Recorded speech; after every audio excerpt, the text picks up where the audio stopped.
I am Jimbo Paris, and you are listening to The Jimbo Paris Show.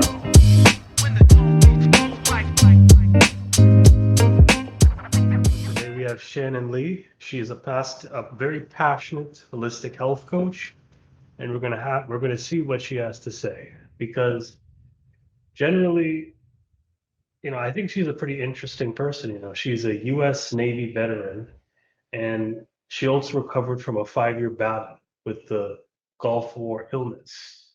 And she did this over 90 days. So that's a pretty big deal. And during her 20-year career and with hundreds of successful clients, she has uncovered the secrets of becoming this master energy healer. And I think it's really focused on cultivating a sense of health and wellness. And you're kind of adopting this, she's trying to help you adopt this drive and to kind of push yourself into the direction to kind of fuel you and help yourself. And I think when I'm bringing her on this show, I want to kind of figure out myself what she's doing to help people like us and sort of make a positive change in the world. Right. How's it going? Great. Wonderful. Thank you. How are you doing? Good, good. So, can you begin by giving me kind of a brief summary of who you are, what you're about, and what your message is? Yeah, absolutely. So, as you mentioned, I am a Gulf War veteran, which was 20 years ago. And that was kind of where my journey began on Thank you a for serving our country. absolutely, it was my honor and my pleasure. And so that was where my journey began. Little did I know at the time. But yeah, so in Gulf War illness, hundreds of thousands of soldiers still suffer from this around the world because it wasn't just America, UK soldiers, and it just everyone. And so it was, and people that are not familiar with what that is, it was um, illnesses that came about from environmental exposures, and those varied, but many of them, it started with the vaccines that we were given during that time in the event that we were going overseas. And some of those, the contaminants in the vaccines, there's some pretty standard stuff that goes in them, but, mercury and copious amounts of aluminum as quote unquote carriers, but there was also anthrax and different other kinds of bugs in there. So, that affects people's bodies on a different level, depending on where you grew up and what your environment was and what you're doing to feed those or not feed those. So that's where I started. And I was from upstate New York, a very small rural town, and we're meat and potatoes people, German descent. We're sturdy women, and we're okay with that. But everything was all natural, and went through my service, had a wonderful service. I started feeling the effects of those inoculations about on my 3 to 4 years in. And then, but I didn't know that that's what was causing it. At the time, I just knew how I felt. And so that I transferred to active reserves out of regular active duty. Active reserves at that time, Clinton was kind of bringing the military forces down and rearranging, different factions of the military. And so I transferred into the reserves and continued that for another 4 years. But as I kept going and working in the civilian world and also in the military world, at 26 years old, I felt really, really bad. Like I couldn't even imagine, like, was I gonna wake up the next day? And if I did, was I gonna feel any better? Or, you know, how are things gonna look? And I would literally sleep 14 hours a day and be exhausted. So, Gulf War illness is a combination of autoimmune conditions, um, neurological tics, disorders, restless leg, insomnia, IBS, again, depending on whether you're male or female and your constituents of your own makeup, how you react or respond to those and what's going to, where is it going to affect in your body, where are you weak at. So little did I know when I went to the VA and I just was out my wits end. I'm like, it was very, very stressful and gloomy and dim. And I went to the VA, and of course, they take all the tests that they have to give you at that time. And they're like, you're perfect. It's absolutely, you're perfect. All your blood works great. This, that. They do all these tests and they're all wonderful and it's all good. And they tell you it's in your head. It's an emotional condition. And that really didn't sit very well with me, and they offered me, psych meds, and I'd never been a pharmaceutical girl, just wasn't, I know that we're given everything that we need, from the creator, from a source that's already here, and even though some of those things are derived from that, there's also a little bit of alchemy that's involved in those pharmaceuticals that I'm not okay with.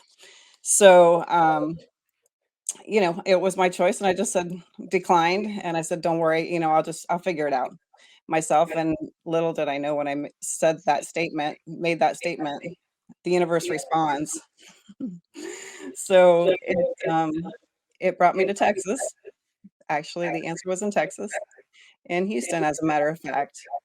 And I went on a journey to Houston. I was going to go to Texas A&M for actually veterinary medicine.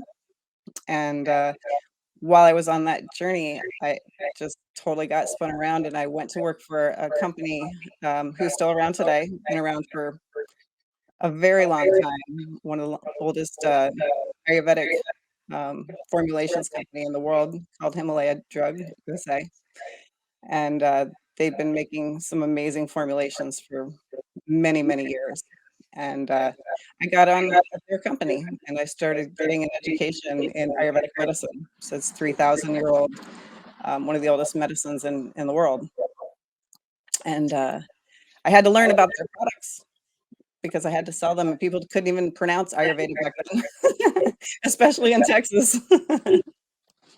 So, yeah, so the owner of that company had about 12 stores around the greater Houston area. Me and my business partner both ran one of those stores and, you know, brought them lots of clients, and in that time, I was able to do so well because I actually did self-heal from all of my, I would say about 90% of the Gulf War symptoms that I had been experiencing prior to that in really less than 90 days.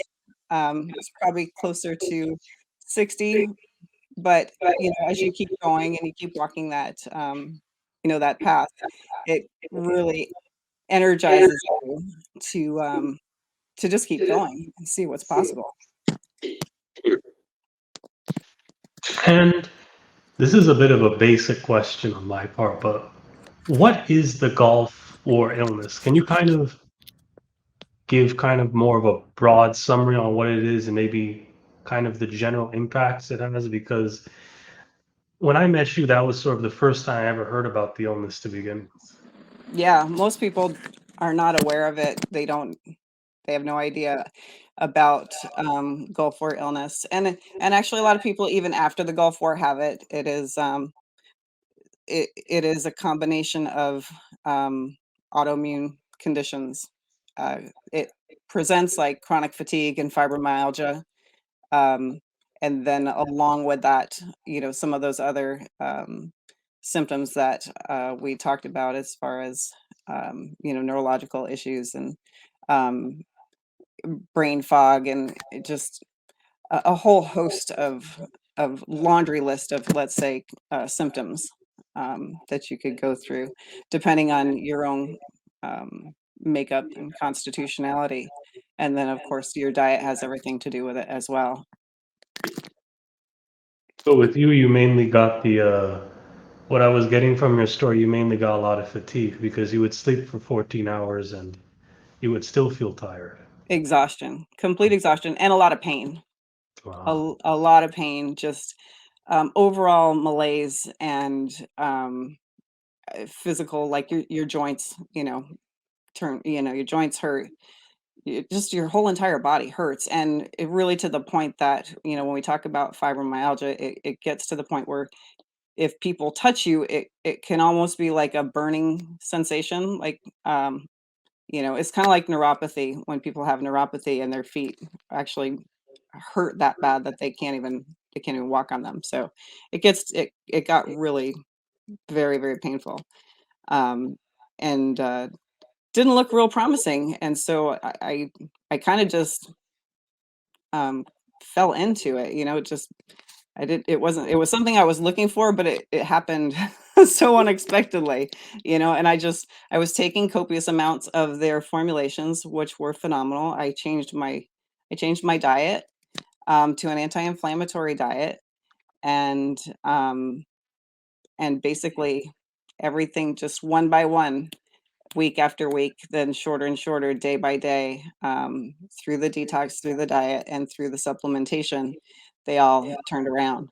And so what's really um, encouraging, but also upsetting at the same time is there's many, like I said, hundreds of thousands of veterans that suffer from this, but also hundreds of thousands of people that suffer from chronic fatigue, that suffer from fibromyalgia, that have rheumatoid arthritis, regular arthritis, and they have all these different, um, symptoms that are similar to the things that we had just all at one time, basically. Um, and when I realized, looking back on it, when I finally had a name to what I had been experiencing, it took 20 years before I knew that it was even Gulf War illness. I didn't know that other people felt the way that I felt. I thought it was just me.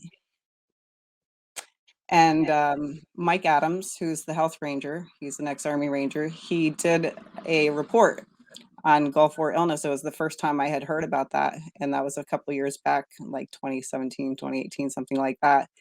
And I read it and my mouth hit the floor. I was like, wow, that is every single thing, no wonder, because, one of the major components in there was anthrax.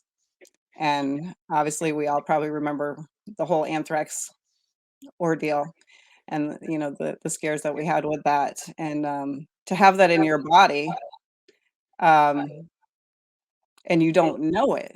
When you know what's there, then you can investigate what to do about it. But when you don't know what you don't know, then you're just kind of flying in the dark, dealing with your symptoms uh, in that way on a symptomatic level, as opposed to going after it and getting it out of your cells in a safe way so that you can build up healthy, generational, strong cells.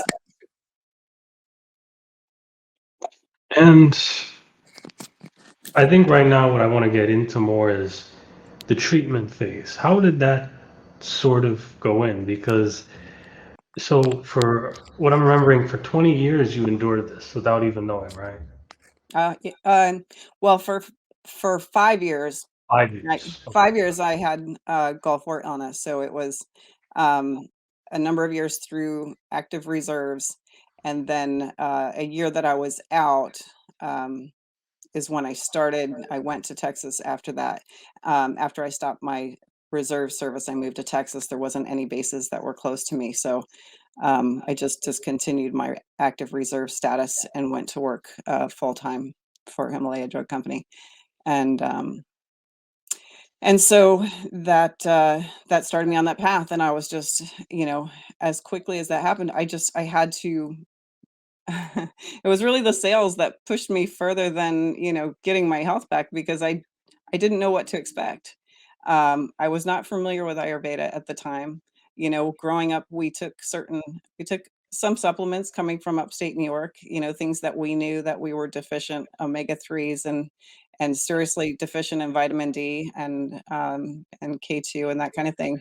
So, we tried to make up as much as we knew, but, we didn't have access to a lot of information, just, what's passed down to you. So, um, I didn't previously have a passion necessarily for alternative health, but certainly when it changed my life, it became a serious passion and drive to, like, wow, um, that was a lot of, just a whirlwind of, mess at the age of 28, 26, 28 to 30.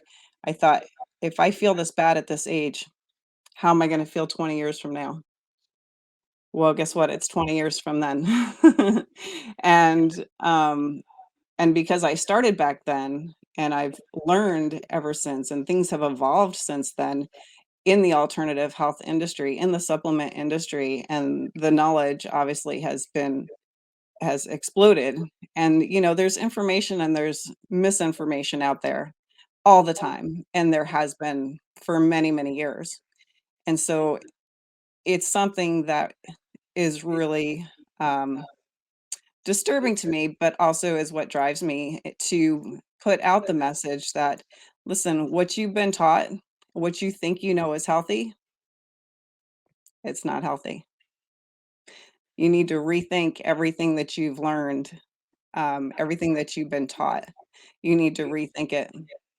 And sometimes it comes down to common sense. It's funny, I was talking to someone recently and, they're like, here's this person that has a title of, you would think, authority in a particular area. And yet, if you look at them just on a very superficial basis, you can look at someone and know if they're healthy or not. Can you not? You can really see in someone's um, face, in their skin, in their muscle tone, in their eyes, if they are truly healthy, um, and have that knowledge of how to be that way, or they're really just speaking some words that were, translated down to them to pass on to the masses and make it believable. So I know that sounds kind of harsh and kind of like maybe a little conspiratorial in that sense, but what I've learned over the past 20 years, 20 going on 25 years, is just that. And, if you read and follow me, you know that I've come to learn that your wellness is 100% mental. And I say that because, um, the battle for your life begins in your mind, and your body doesn't go where your mind doesn't push it, right? And so my message is many different messages, but because of the background that I come from as a, you know, ex-military, um, and I coach those people and I consult with those people, and help them as much as I possibly can to put them on the right path of wholeness and healing and what they need to do to improve their energy levels and, get better sleep and be able to spend time with their family because they're not concerned that they've got to go out into the world and, literally some people would have to know where a bathroom was if they were going, and that's kind of a weird thing to say, but it's the truth, and it's a reality of people's lives that have to deal with stuff like that. Like, they have to know where a bathroom is, or they can't. The stress is overwhelming to just to be out in that kind of environment.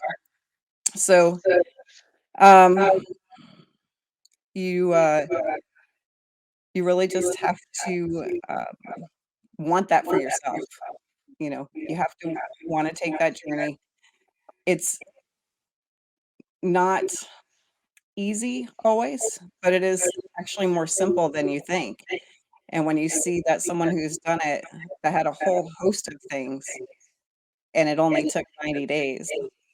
These veterans out there, sometimes they wait 10 and 20 years to get disability for something.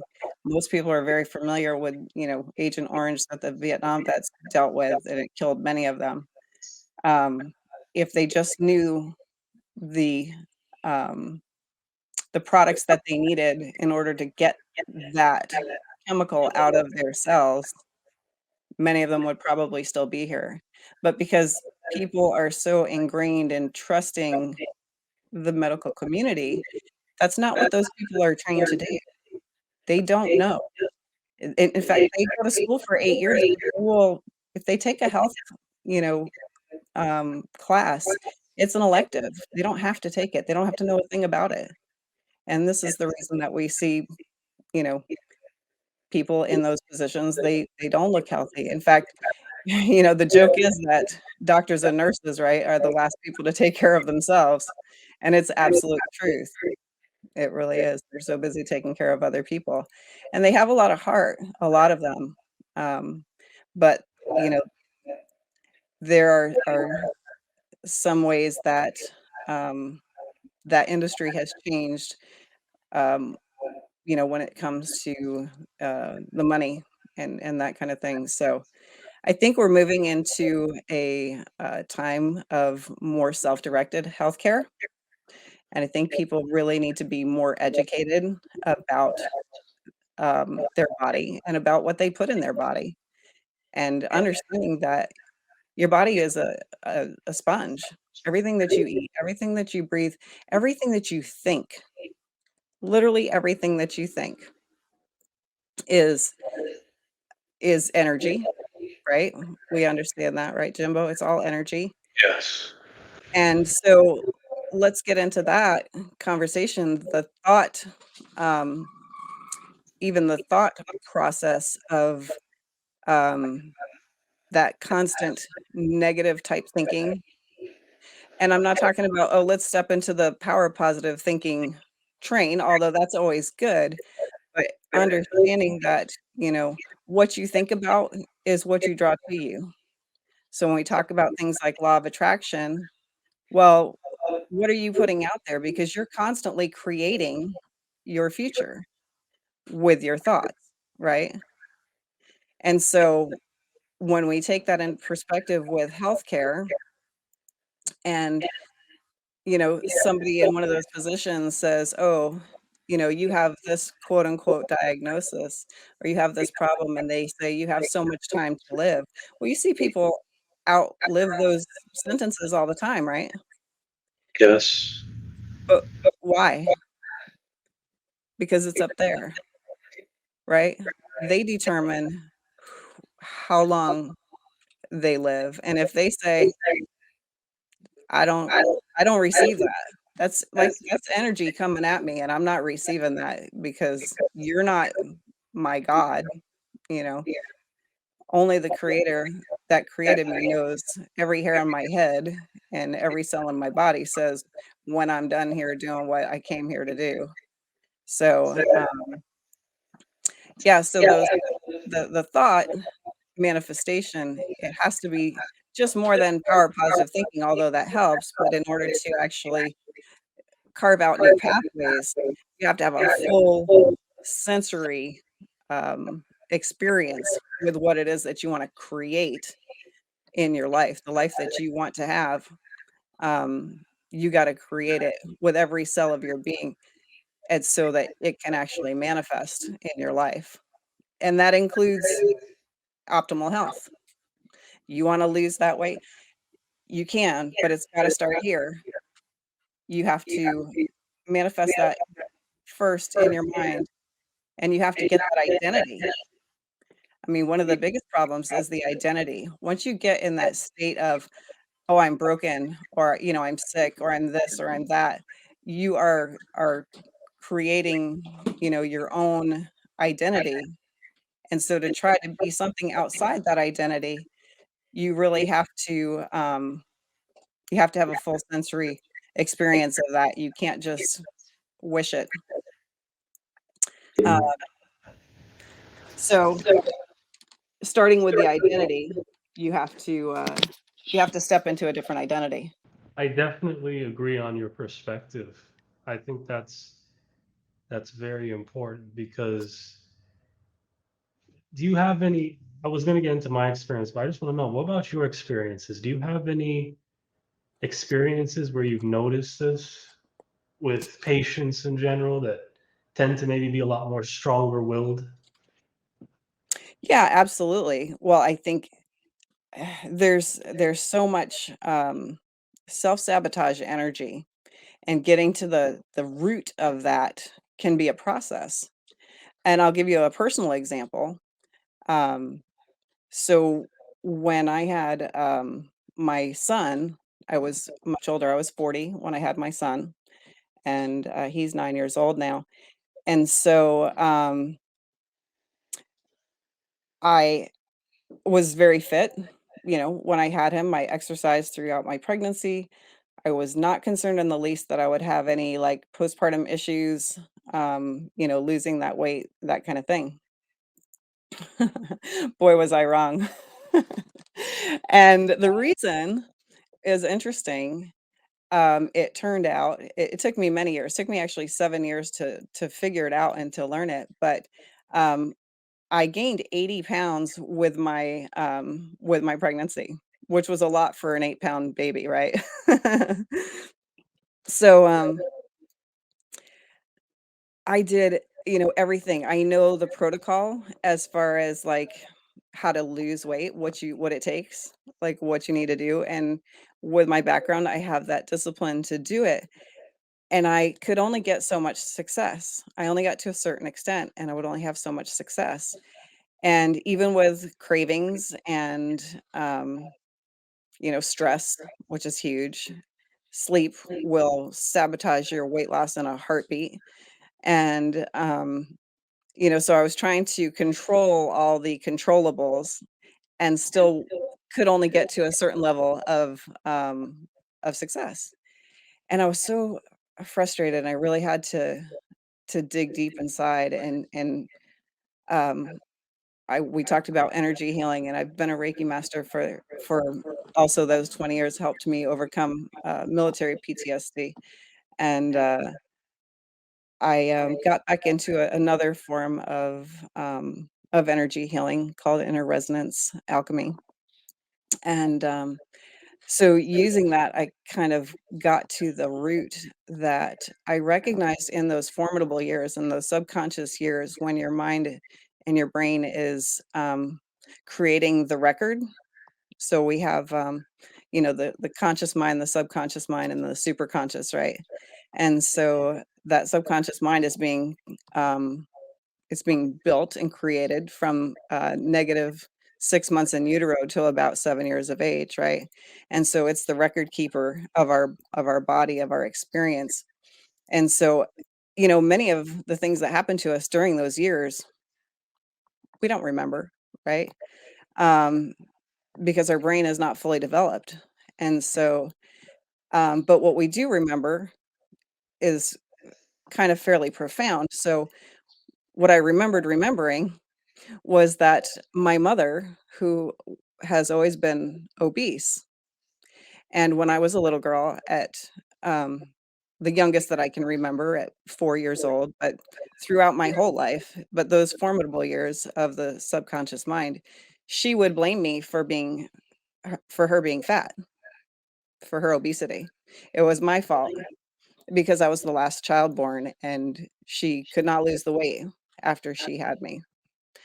Um, and in her mind, it was just an easy scapegoat. And I would, argue with you, "Hey, I didn't have you drive through Burger King. I didn't tell you to stop and get that Snickers bar, and I didn't force you to eat it." But, that's a child's, mentality at the time. But what I did realize when I finally realized it was that I held a lot of resentment for that because I knew that it wasn't my fault, you know, and even though I knew it wasn't my fault, I still felt responsible for it.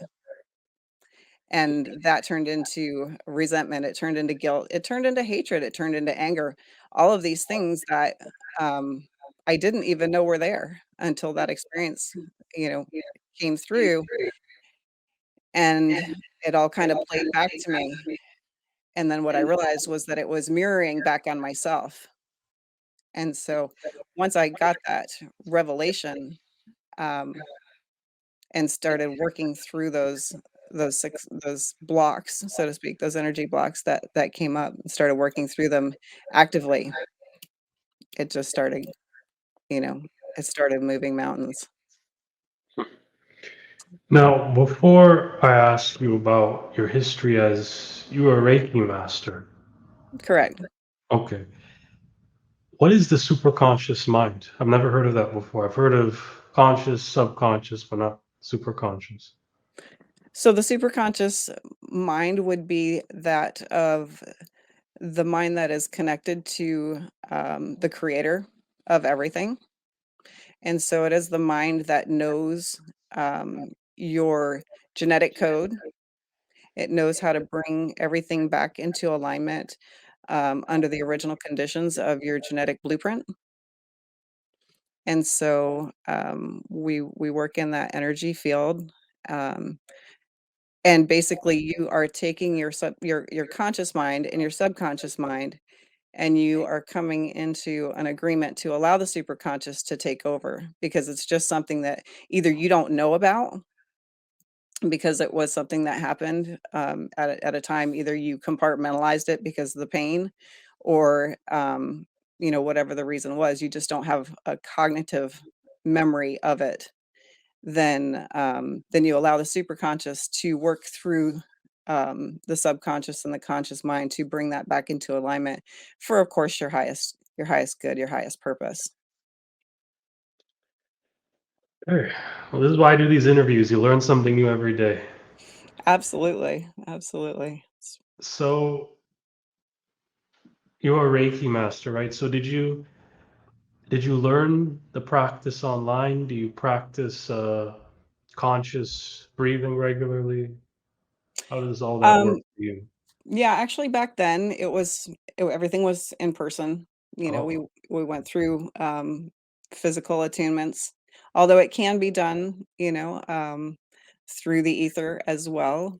But back then we did physical attunements, and we did a lot of practice. I did a lot of practice with animals because that was really my passion um, at the time. But also have done a lot with with people as well. A lot of distance work, and feeling that energy, and speaking through the superconscious field, if you want to call it, or the quantum field, whatever, to kind of work within that energy, and have it to send those healing, if you want to say, frequencies, because everything is frequency. As Tesla said, if you want to know the secrets of the universe, you have to think in terms of energy, frequency, vibration, right? Um, so inner resonance alchemy deals with the frequency. And so it's that reason why things come come back around. It's that kind of that pendulum that swings. It's an oscillating structure. So we talk about, the structure, and that's that's pretty much what holds people that holds them back from their next best level, is that oscillating structure, and that they can't get out of that identity, that identity structure that we were talking about. So when I take people through our program, I hate to use the word program, but for lack of a better term, um, if to take them on the journey is probably a better word to use, and to start them there, that's where we start. We start with, who are you? You really have to know who you are, to be able to know who you want to really be, um, what your purpose is, to find your passions, and be able to get there, from where you are. And sometimes that seems like a big leap, but again, it's a matter of, the only way that you can change the super conscious programming is through that. I'm sorry, through the subconscious program. The only way you can change the subconscious programming is through either repetition, creating different pathways, which takes a lot of repetition, or through that super conscious. I don't really want to call it healing, because it's not really healing. It's just a shift. It's a shift in the energy. It's transmuting the energy, so to speak, and allowing for the better parts of yourself to come forward, walking away, changing your mind, and moving in a different direction than what you've been doing in the past, because obviously that's hasn't been working. And so, many people are back here stuck in their past. They can't move past the trauma that they've been in because of the pain. And so, that kind of brings me down this path of talking about the water.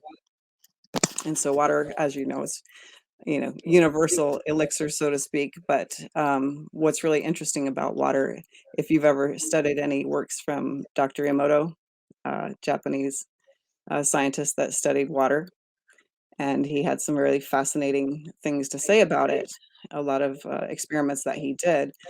But since the human body is roughly 80% water, it's something, that's important to us, obviously. And the condition of that water is really important. So when we talk about um, filtering water, clean water, um, you can run water through 100 different filters, and you can take out all impurities, right? Get to distilled water. You can take out all these different impurities. And does that make it clean necessarily? Maybe to a certain extent. But what you can't do with water is you cannot remove its memory. Water has memory. And so it it makes an imprint. So when we have that trauma, it imprints in the memory, of the water. But what you can do with it is you can nullify it. So if it's on like this level of, oh, here it's up here, you get the toxins out, but you have this level of memory, you can neutralize it. Um, so you don't necessarily forget. It's not wiping out the memory, but what it does is it removes the emotion attached to it. And so that's the progression and the evolution that I've gone through with energy healing and Reiki Master. And it helped me to heal from, as I said, military post-traumatic stress disorder, which is much different than complex post-traumatic stress disorder, which I can't say had the pleasure of experiencing, but it is something that I've had to experience and had to also find a means of healing, so to speak, through it. So you have these skills, you have a strong history that changed you as a person. So I'm thinking now, how did this transition you into the business life now? Because that must have been a pretty tough transition to now take your skills and then cultivate new skills on how to run a business and make cash. It really has. And for many years, me and my business partner worked offline through referrals only. Um, we were not ready to tackle the internet, so to speak. And but back actually December of 2019, I decided that people really need to know the things that we know. Um, it was just important to be able to get out to speak and say, listen, stop being so afraid to make decisions about your own health care. You need to be your own health advocate. You need to take responsibility for your own body, because everything that's going on in your body is something that essentially you've done to it. Yeah, we're born into a certain genetics, but you don't have to be a victim to your genetics as some people think that you are. Some of that is just environmental. It's passed down. People tend to stay in the same area that their family stayed in, so they have the same environmental um, chemicals and hazards that were around their family. Oh, so my grandfather died of heart disease, so you know now, am I gonna have issues of heart disease because my grandfather did? Well, I could if, because my mother, the way that she cooked, and so most people kind of learn from their mother or their grandmother, And so you have these same, they say it's genetic, but it's really not genetic. It's just passed down from, one generation to the other. This is how, this is the food that we eat. This is how we cook, you know. And so that's up to you if you decide to do that. But you should really research into, like, as we go through this progression of, we'll say, from the last 30 to 50 years, even, there's things that have been changed in, the creation of bread, even, they used to put iodine in bread, right? And that's, your body has, every cell in your body has a receptor for iodine, and there's a reason for that, right? Because iodine does so many things, for the immune system and the thyroid, and so many different hormonal, processes. It's super, super important. And I will guarantee that 99% of the country, 99% of the people are deficient in iodine. Hence, the thyroiditis, and Hashimoto's, and all these other things that are out there. Um, and then, you know, there's lots of other deficiencies as well. Vitamin D, um, vitamin B, vitamin K, vitamin A is huge. It's huge. And people don't even know. They just don't know what they don't know. And it's really time to be educated on what your body needs to thrive, and what it doesn't need. Because it's actually, like I said before, it's pretty simple. You just have to make a choice. Does it mean you give up certain things? Sometimes. But when you eat really well, 90% of the time, can you get away with doing something that's a little bit not so, that you shouldn't do it, but man, does it taste good. So you do it anyways. If you wanna call it a treat, but I'm telling you, once you do that and you get that treat, it doesn't taste like so much of a treat anymore, because your body will revolt on you. It's like, "Oh, no, you can't do that anymore." And then so you realize, like, "Wow, um, I don't like feeling that way." So, although it excites your mouth, and it excites, the serotonin or the dopamine in your brain. So it gives you a false sense of, like, "Ooh, this is really lovely." But when it hits the rest of the body, and that kind of, um, opioid sensor high in your brain goes down, then you're like, "Oh, I feel awful." You're like, "Okay, yeah, I'm done with that." And I don't know if I answered your question, because I kinda went somewhere.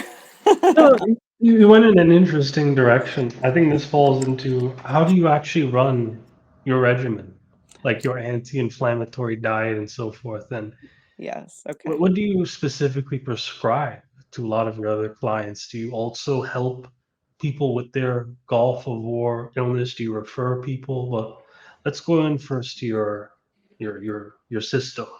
Yeah. So, there's only so much that you can do on a, kind of, course-like level. Like I said, we give you the basics of, here's what you wanna avoid, okay, because this is not gonna help you in your progress, and here's what you really want to focus on. And you wanna focus on what you can have, not what you can't have, right? And so, in making that as, um I guess, as exciting to you as you can. I mean, people, they fail at diets. We talk about, chronic illness and pain. They fail at diets because they think it's deprivation. They think it's starvation, and it's it's not in our work that we do. It's not deprivation or starvation, but it is a choice, and something that, if you want to feel a certain way, then you have to make good choices, right? You can't have donuts every morning, and and expect to get to your optimal health goals. So and I think people understand that that's kind of a given, but you don't have to be deprived by any means. It can be very satiating, very satisfying, and you can get creative. I love to cook. I'm a creative cook, so we give people the recipe, so to speak, to hit the weight loss goals that they might be looking for if we're talking about obesity, if we're talking about, chronic illness like diabetes, there's other things aside from, certain diet protocols that they need to do. There's certain toxins that pretty much everybody needs to get out now time. Seriously, now time. Some very serious toxins that, we learned about, very recently that, people need to start getting out of their body. If they think that they haven't been touched by it, they're absolutely incorrect. These are things that touches everybody, and if they don't start, detoxifying their body on a regular basis, it's gonna build up as it does, and then once things start building up, through all the toxins, people don't realize that if you don't eat aren't conscientious about eating a non-GMO and organic diet, that you are getting, like 2,000,000 chemicals in your body every single day. Every day. How do you expect your liver to, process anything when, all it's doing, aside from the sugar cycle, burning carbs all day long for energy, right? And or trying to detoxify all the chemicals out of your cells. It's overloaded. It's overloaded. And so your liver really it's the first thing that after your brain, your mindset and your thinking, your identity, your liver is the first thing that, you know, that you need to help. And so, we give you the formula, then we talk about, some of the specific things that you're dealing with. Um, depending on, you know, who you are, what you like, where you live, what kind of products that you use and start reversing everything, that you've been doing, and it moves very quickly. When you're determined and you're focused, it can happen very quickly. You just there's a little period in the beginning that, you're gonna dump oxalates, you're gonna dump toxins, and, we help you get through those things because we've done it for many, many years, so we know what you need to absorb those so that you can live a fairly normal life while trying to go through this. People don't have time necessarily to take a week off, 30 days off, 90 days off to, detoxify their bodies. But if they're doing it more slowly, they take certain products that help them to deal with some of those, what are referred to as Herxheimer effect, then, then it makes it more doable. And the more, that you get out and the more, every day you take that path, it gets easier and easier. And then every day something changes. You're like, wow, like my body is changing. The weight, comes off effortlessly. And if it doesn't, it's your body is the constitution is changing. So where you might have, if you've ever seen someone that was 150 pounds of a carbohydrate diet as opposed to 150 pounds of a um, more carnivore-based diet, they look totally different. The composition of their muscles, their skin, their, how they look in general, because if you see what that 150 pounds look fat is like 10 times bigger than muscle, right? Muscle's really lean and fat is just fatty, and it causes inflammation, which makes you look even puffier, right? So yeah, so we do that, and then we work also at the same time on some of those sabotage, things that we talked about. If there's some mental and emotional blocks that need to be worked through, then we work through those as well so that we ensure success. If there's cravings, um, is that physiological or is that emotional, right? You have to really it's a journey into self, you know, realization, self-actualization, so that you can come out of the fire, so to speak, as this amazing new creature, new expression of yourself, the best expression of yourself. And so that's what we do. We transform people. And Another thing I'm thinking about is what exactly is a toxin? Like, can you kind of give me a gist of what that is? Sure, it's, typically toxins are chemical, they're, but, you're familiar with the chart of chemicals, heavy metals like, barium and mercury and aluminum and fluoride and, lead and all of these, all these different heavy metals, when they are built up in your cells, obviously, they don't belong there, and your cells can't, metabolize properly with them there.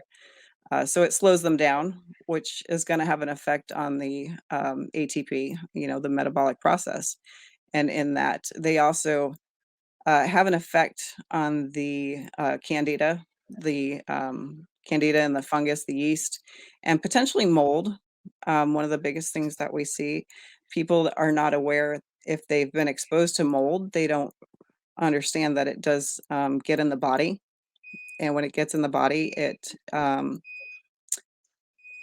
causes problems. It grows, of course, it wants to grow because it's, you know, survival of the fittest, and so it wants to grow, it wants to proliferate, and so it wants to take your nutrients, and that's what it's going after, and so it can cause a lot of problems, and people don't know what it is. Causes depression, um, can cause nosebleeds, could be asthma and heavy breathing and, all these different, symptoms that could be elusive, and you're like, "What's going on?" And it could just simply be mold, and you have to get that out of your body. So, yeah, so the toxins are, things like in the food supply, highly toxic glyphosate is a product that is in, typically in wheat, in grains. And, the seed of wheat doesn't look anything like it did originally, and it's not produced or processed in the way that it originally was. It's a completely genetically modified organism. So what does that mean? People need to understand what a genetically modified organism really means and how does that affect you as a a being, as a person, when you're eating something that is genetically modified. First, it means they've taken the original, gene code of that species, and they have spliced it with something of a different species. That could be that could be anything, literally anything. So we take something like tomatoes and apples are huge, all genetically modified organisms, and your body does not understand how to process those. It will process it because you've put it in your body, it's gotta do something with it, but it doesn't utilize that fruit as fuel as it should. It utilizes what it can, and the rest of it basically is causing inflammation and making you sick. So, but if you take that in consideration as to how it affects with your genes, so we have our own genetic code, right? And when you're putting in the genes of what you're ingesting, and that's creating your next generational cells, right? If you're eating GMO, that's going to be deficiency. It's deficient in vitamins. Your body can't absorb it. There's a saying they used to say, you are what you eat, but technically you are what you absorb. And if you're not absorbing the vitamins and nutrients because whatever reason, you're deficient on certain, vitamins and minerals, then, your body is, not performing the way that it needs to perform, not performing the way that it should, and it's setting up for some kind of disease. And if you wanna throw in some stress cocktail on top of that, that just adds fuel to the fire because stress will literally, put everything in like a blaze of fury because of the cortisol shuts everything down. Cortisol aldosterone, adrenaline, shuts everything down, metabolically speaking, to under 60% because you're in a fight or flight mode. And then that moves into the, the vagus nerve system, which is evolving and coming out more and more as very, very important, where you're operating from. And when you're operating from that fear, fear is a spirit, right? And everything stems from that anxiety, depression, panic attacks. Yeah, there's deficiencies that are contributing to it also, but it all starts with fear. So, um, going back to the genetics of the food, you're not building strong cells, so your immune system is going to be weakened because it's not performing the way that it should. You're stressed out or you're operating from a fear-based fight or flight system. Then you set yourself on this path physiologically for chronic illness, pain, disease. Mm. Okay. Okay. And this has been a very interesting talk, and we've hit a lot of different topics, but We have. I want to kind of now hone in a bit more on you and your philosophy. What do you think is what do you think is one piece of advice you would give to yourself, your younger self? Mm, wow. Um, that's a good question. Piece of advice I would say would have to be don't ignore the red flags that come up in your, if you want to say, in your spirit, in your gut, in your intuition. Um, when you feel like um, something's not right, that's usually correct. You Mm. might not be able to put your finger on it, what it is, but it's definitely worth finding out. What is it? What's not right? What needs to not be fixed, but what needs to be acknowledged so to move forward. Um, stop stop living in that past person. Come up to your quantum now time. Don't live in the past. Don't live for the future. You can create the future out of the present now time, but leave the past where it was. Learn from it and use wisdom to move yourself in a better direction. That's what I would probably say to myself. Good answer. So, another point, what are some final words, maybe some final lessons or takeaways now that you can also give to the audience here? The takeaways, I would say, don't be fearful. Don't live out of fear. You can learn to support your body.